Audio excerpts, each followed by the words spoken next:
Hi, good morning. So we are back with again NBHM questions with some concepts. So welcome to you all. Now let us start. Our first question. Let F be a finite field of three elements and where 2 cross 2 invertible matrix is given. So how much entries are there in field? So whenever such questions come, it is like this: GLNP.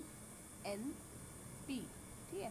Now here this formula of this thing is p raised to power n minus 1, p raised to power n minus, p raised to power n minus 1, p raised to power n minus 2, and this goes on. Okay. So here we have to check that it is ZP. Okay. P and n is our 3. P's are 2.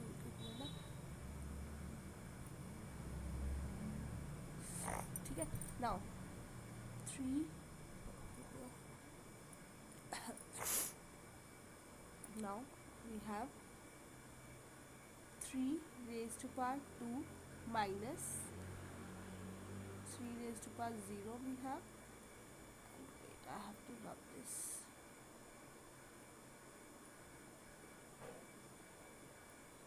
It is 3 raised to power 2 minus 3 raised to power 1 and 3 raised to power 2 minus 1. ठीक है. So it will be 3 3 जा 9 minus 6 and into 8.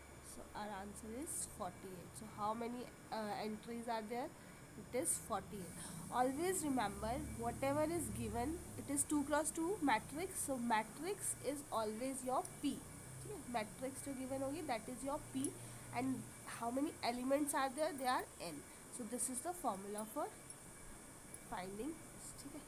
Now next question is, let A be a 3 cross 3 matrix with real entries which commutes with all 3 cross 3 matrix with real entries, and what is the maximum number of distinct roots that the characteristic polynomial of A have. Always remember, whenever we are reading such questions, a link comes to our mind कि yes, now we have to find the characteristics of A have. नहीं, हमें निकालना है जो हमारी ये this word is very important. ऐसे matrix real entries जो कम्यूट करती है हर 3 क्रॉस 3 मैट्रिक्स के साथ. ठीक है. This word plays a important role. Whenever we see such questions, so we start thinking we have to find the characteristic polynomial of A. That can be anything. वो तो कुछ भी हो सकती है because there are numerous 3 cross 3 matrix. So very simple answer to it. बस एक concept था कम्यूट वाला. A characteristic polynomial of n cross n matrix has n degree. ठीक है. तो एन सोल्यूशंस होते हैं. जितना यहाँ पे हमारे पास एन क्रॉस एन मैट्रिक्स है उसके एन सोल्यूशन होते हैं करेक्टरिस्टिक पॉलिनोमियल के. ऑब्वियसली हमें पता है करेक्टरिस्टिक पॉलिनोमियल क्या करती है, सेटिस्फाई करती है एनी मैट्रिक्स को. It is a polynomial which satisfies itself, जो खुद को सेटिस्फाई करती है. अब ये कम्यूट जब करेगी किसी भी मैट्रिक्स के साथ, is a multiple of identity matrix. ठीक है. जब भी हमारे पास कम्यूट वर्ड हो, इट मीन्स कि ये हमारी आइडेंटिटी मैट्रिक्स ही होती है जो कम्यूट करती है. And we all know that what is the characteristic polynomial of identity matrix. It is one root. तो here important part is commute. ठीक है. ये कौन सी ऐसी मैट्रिक्स है जो हर मैट्रिक्स के साथ कम्यूट करेगी. सो it is identity matrix. That's why identity matrix में हमारा एक ही रूट होता है. So your answer is 1. Now this today जो हमने क्वेश्चंस लिए हैं इसमें हमारे थोड़े कॉन्सेप्ट्स भी आ रहे हैं. मतलब वो कम है, सॉल्विंग कम है, concepts are more. Sorry, this is the question. Now eigenvalues of a unitary matrix. We all know what is unitary matrix. Unitary matrix is A cross A theta is equals to identity या 1 कर दो. ठीक है. सो A theta क्या होता है हमारा, ए theta होता है कि हमारे पास एक मैट्रिक्स है जो कॉम्प्लेक्स मैट्रिक्स है, तो कॉम्प्लेक्स मैट्रिक्स को जब हम ट्रांसपोज करते हैं और कॉन्जुगेट भी लेते हैं उसका, तो उसको हम थीटा लिखते हैं, ठीक है। तो ये हर्मिशियन मैट्रिक्स के लिए होता है। तो eigen value of a unitary matrix are all equals to plus minus one, नहीं, ये हमेशा वन के इक्वल होती है, ठीक है। आइगन वैल्यू ऑफ जो यूनिटरी मैट्रिक्स है वो एब्सल्यूटली वन होनी चाहिए, absolutely one. So this statement is false and determinant of a real orthogonal matrix is always plus minus one. Yes, जो ऑर्थोगोनल मैट्रिक्स होती है वहाँ पे हम मॉडुलस वन लेते हैं, मॉडुलस, तो प्लस माइनस वन आ सकता है। So this statement is are true.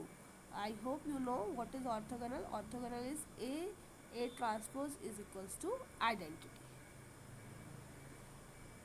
Now next question. Now R to R be a differential function such that it is bounded. एक real number है, ठीक है, तो ये m bounded है. For what values of epsilon will the function this be necessarily 1 1 function? Now we all know 1 1 function कब होता है? 1 1 function होता है when it is increasing function, ठीक है, स्ट्रिक्टली इंक्रीजिंग फंक्शन होता है जब हमारा ये स्ट्रिक्टली इंक्रीजिंग फंक्शन, ठीक है। तो इसमें हम एक चीज़ देखेंगे स्ट्रिक्टली इंक्रीजिंग फंक्शन में, when we are finding derivative of it needs to be greater than 0।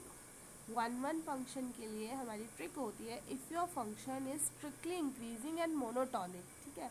तो ये अगर हम एक लाइन ड्रॉ करें parallel to x axis, so it is cutting at most and one point, at most one point, एक point पे cut कर रहा है, तो ये पक्का से 1 1 फंक्शन होगा, ठीक है। और 1 1 फंक्शन अगर होगा तो हमारा स्ट्रिक्टली इंक्रीजिंग होगा, तो यहाँ पे हमारा जो डेरिवेटिव इसका होगा वो हमेशा ही 0 से बड़ा होगा, स्ट्रिक्टली बड़ा होगा, ठीक है। So this concept we will be using here and we will be finding answer, ठीक है। तो यहाँ पे हमारा F X is given this, ठीक है, G of derivative of X हमें गिवन है M. Now on derivating this thing what we will get, it is 1 plus epsilon G dash X is greater than 0. Now we can write here M is greater than 0, so your epsilon is, it is -1 upon m. So epsilon should be less than this. So this is your answer. epsilon जो है ये आपका 1 upon m से छोटा होगा. So what be the value? Value will be this. So basic जो concept था, that concept is 1 1, strictly increasing one.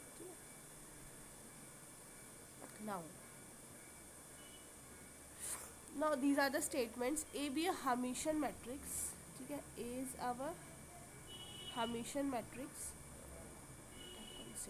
Now A is equals to A theta, ठीक है, this is our Hermitian matrix and it is positive definite also. Positive definite, it means that your determinant of A is always greater than 0 and its all eigenvalues are always positive.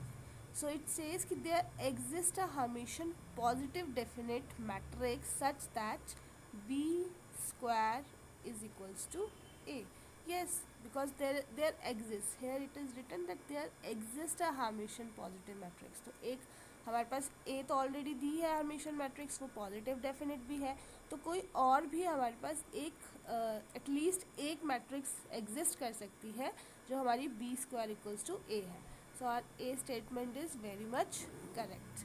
Now B is also like this only. So B is statement is given like a B matrix which is non-singular, ठीक है, वो invertible matrix होगी और B transpose B dash is B का transpose. Now अगर हम इसको multiply कर देते हैं, we all know कि अगर हम B into B this multiply करते हैं, so it is always B square, ठीक है. तो ये हमेशा हमारा सिमेट्रिक बनेगा ही एंड इट इज स्क्वायर, तो ये determinant will always be positive and non singular है तो ग्रेटर देन 0 तो होगा ही होगा. सो this statement is also very much true. Now in this question we will be using Leibniz rule. Leibniz rule, because we have to find the derivative of integral function. ठीक है, ये derivative हमें निकालना है, ये integral है, तो whenever we have to find the derivative of integral function we use Leibniz rule. Now Leibniz rule क्या होता है, हम f dash करेंगे. Now उसके बाद we will be finding the derivative of this functions e raised by t square dt. Then we will be doing first we will be find first जो limit है उसका डेरिवेटिव. जो हमारे पास ये e t square दिया है, t square की जगह we will be write x square and then doing derivative of first limit, then minus sign, writing here second limit and doing again derivative of this limit. ठीक है, मैं फिर से एक बार एक्सप्लेन टू यू. हाँ, यहाँ पे हम डेरिवेटिव लेंगे इसका. ठीक है, फिर this integral will be taking derivative with respect to x axis. ठीक है, X square E raised power T square D T. ये t का फंक्शन है, ये x का है, तो ये सर्टेनली ज़ीरो ही आ जाएगा अपने आप. ठीक है, देन हम जो फर्स्ट लिमिट होती है that we write in place of this variable, तो यहाँ पे एक्स स्क्वायर आ जाएगा और इसका फिर हम डेरिवेटिव करेंगे x square. Then with minus sign second derivative यहाँ लिखेंगे एंड फिर इसका हम डेरिवेटिव करेंगे. ठीक है, तो व्हाट वी विल गेट, ये टर्म तो हमारे पास ज़ीरो ही आ गया ऑटोमेटिकली. ठीक है, प्लस ये ई एक्स स्क्वायर आ गया into 2 of x minus e raised to power x. So this is our answer. हमारा आंसर आ जाएगा e raised to power x square 2 of x minus e raised to power x. Derivative Leibniz जो rule है that we have to do that. वो कुछ नहीं करते, पहले हम डेरिवेटिव निकालते हैं, उसके बाद जो फर्स्ट लिमिट है वो फर्स्ट लिमिट हम फंक्शन के वेरिएबल में डालते हैं, उसका हम डिफ्रेंशिएशन करते हैं माइनस सेकेंड यूनिट के साथ, सेकेंड जो लिमिट दिया उसके साथ ये चीज़ करते हैं. So I hope this is understandable to you. Thank you so much.